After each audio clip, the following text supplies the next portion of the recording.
سامعین گرامی قدر، آج میں ملتان پاکستان سے آپ کے لیے میکسیکو کے دو مشہور آتش فشاں پہاڑوں کی داستان لے کر آیا ہوں۔ آپ حیران ہوں گے کہ آتش فشاں پہاڑوں کا عشق و محبت کی لوک داستانوں سے کیا تعلق ہے، لیکن جو ہم اپنی کہانی میں آگے بڑھیں گے تو آپ کو ساری بات سمجھ آ جائے گی۔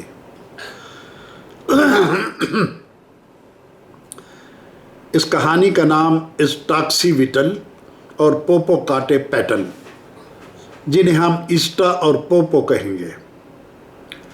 اسٹاکسی وٹل اور پوپو کاٹے پیٹل دراصل میکسیکو کے دو مشہور آتش فشاں پہاڑ ہیں، مگر ان کی شہرت کی اصل وجہ عشق و محبت کی وہ مشہور داستان ہے جسے بر اعظم امریکہ میں بہت شوق سے پڑھا اور سنا جاتا اور گایا جاتا ہے۔ صدیوں پہلے سینٹرل امریکہ اور میکسیکو میں ایک طاقتور آزٹیک سلطنت تھی جس کا دارالحکومت ٹینوشٹیٹلان تھا۔ ٹینوشٹیٹلان یہ اس آزٹیک حکومت کا دارالحکومت تھا، جس نے 1428 سے لے کر 1521 تک میکسیکو سے لے کر گوئٹے مالا اور نکاراگوا تک 100 سال حکومت کی۔ یہ سلطنت اپنے ماتحت تمام چھوٹی ریاستوں سے اچھا خاصا خراج وصول کرتی تھی اور اس کے بدلے دشمنوں سے ان کی حفاظت کرتی،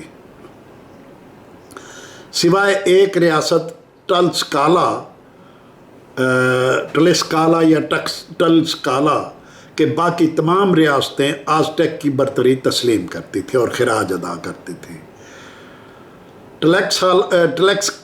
ٹلسکالا، ایک تو نام ان کے اس طرح کے ہوتے ہیں، ٹلسکالا کے بادشاہ نے آزٹیک والوں کے سامنے سر جھکانے سے انکار کر دیا، چنانچہ دونوں میں ہر وقت کشمکش اور جنگ کی حالت برقرار رہتی، سرد جنگ کی۔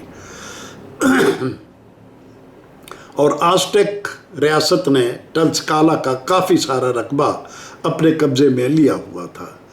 ان حالات میں ٹلسکالا کی ایک حسین و جمیل شہزادی اسٹا ملک کے سب سے بہادر اور طاقتور شخص پوپو کے عشق میں گرفتار ہو گئی،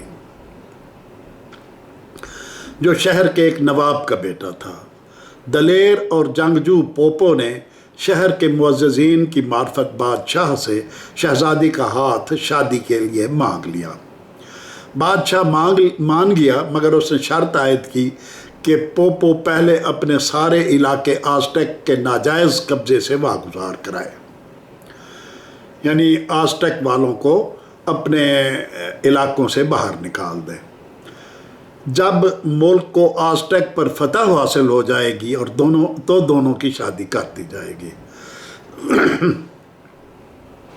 چنانچہ پوپو سرکاری فوج لے کر اپنے مقبوضہ علاقے آزٹیک سے چھڑانے کی مہم پر اوکساکا نکل پڑا اور اسٹا سے وعدہ کر کے گیا کہ وہ عنقریب کامیاب و کامران لوٹ آئے گا۔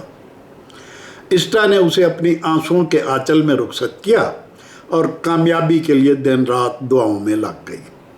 ٹلسکالا کی فوج نے پوپو کی سرکردگی میں اپنے علاقے آزٹیک فوج سے چھڑانے کے لیے ایک طویل اور خون ریز جنگ لڑی، جس میں سینکڑوں جانبازوں نے ملک و ملت کے لیے اپنی جانیں قربان کر دی اور بالآخر اپنے سارے علاقے دشمنوں کو شکست دے کر واگزار کرا لیے۔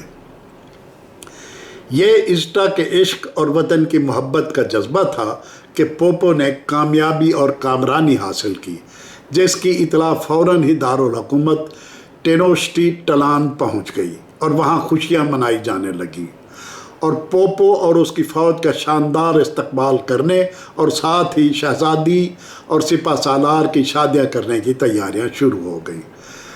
مگر بدقسمتی سے اسٹا کا ایک کزن شہزادہ خود اسٹا سے شادی کرنا چاہتا تھا